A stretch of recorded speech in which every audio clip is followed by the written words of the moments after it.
Mbak, nama saya Dr. Muda Charlotte, saya dari FKUKI.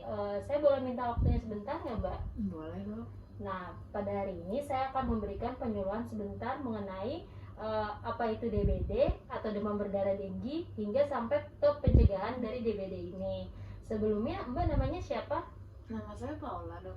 Mbak Paula. Mbak Paula tahu nggak sih apa arti dari DBD atau demam berdarah denggi? Setahu saya DBD itu penyakit yang demam terus-terusan gara-gara nyamuk, bukan sih dok?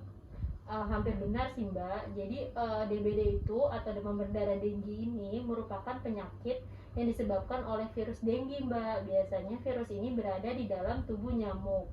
Nah, nyamuknya ini ada dua jenis Mbak. Yang pertama Aedes aegypti dan yang kedua adalah Aedes albopictus. Biasanya nyamuknya ini berada di dalam tempat-tempat yang memiliki genangan air atau seperti bak penampungan air yang terbuka ataupun tempat-tempat yang lembab. Nah, setelah itu setelah menginfeksi biasanya virus ini memberikan beberapa tanda dan gejala.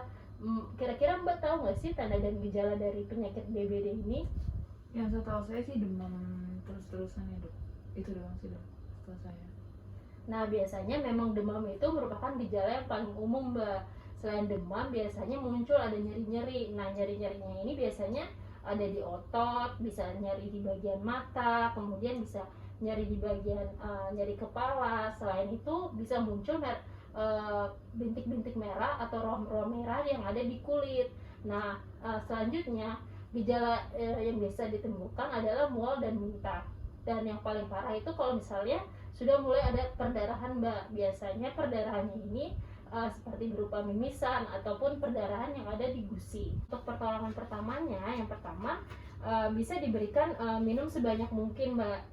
Kemudian yang kedua adalah turunkan panasnya atau demamnya ini dengan menggunakan obat penurun panas. Dan selanjutnya bisa dibantu dengan menggunakan kompres. Dan yang terakhir, makan makanan bergizi dan istirahat yang cukup. Nah, akan tetapi ketika ketiga langkah ini yang Mbak sudah lakukan tidak berhasil atau gejalanya makin buruk, Mbak segera ke fasilitas pelayanan kesehatan terdekat untuk ditangani lebih cepat Mbak. Nah, selanjutnya pencegahannya ini dikenal dengan nama 3M+. Mbak tahu nggak 3M+ ini apa aja? Menutup, menguras, mengubur dok. Kalau plusnya? Itu saya kurang tahu dok. Nah, ya sini saya jelaskan ya Mbak dari awal. Jadi yang pertama itu ada menguras bak mandi dan tempat penampungan air. Kemudian yang kedua adalah menutup tempat penampungan air. Dan yang ketiga adalah mengubur barang bekas. Nah, untuk plusnya ini ada beberapa contoh. Yang pertama, menaburkan bubuk larvasida atau yang dikenal dengan bubuk abate. Mbak tahu bubuk abate? Bubuk yang buat ngatin jentik-jentik nyamuk, bukan sih dok? Nah, ya benar. Selanjutnya poin yang kedua adalah menggunakan obat nyamuk. Yang ketiga adalah tidur pakai kelambu Mbak. Dan yang keempat adalah menghindari gigitan nyamuk. Nah, apakah Mbak ada pertanyaan? Saya pengen nanya dok. Dari yang saya tahu tuh ada orang-orang tetangga saya ngasih ikan ditaruh di bak mandi, katanya buat nyegah DBD. Itu bener nggak sih dok? Oh iya, tentu benar Mbak.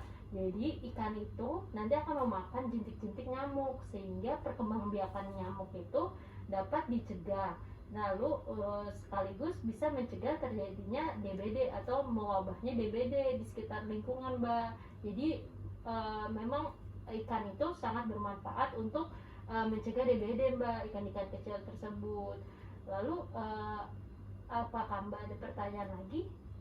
Sejauh ini saya cukup jelas sih dok. Oh, berarti Mbak udah mengerti ya apa sekilas tentang DBD ini dan bagaimana cara pencegahannya?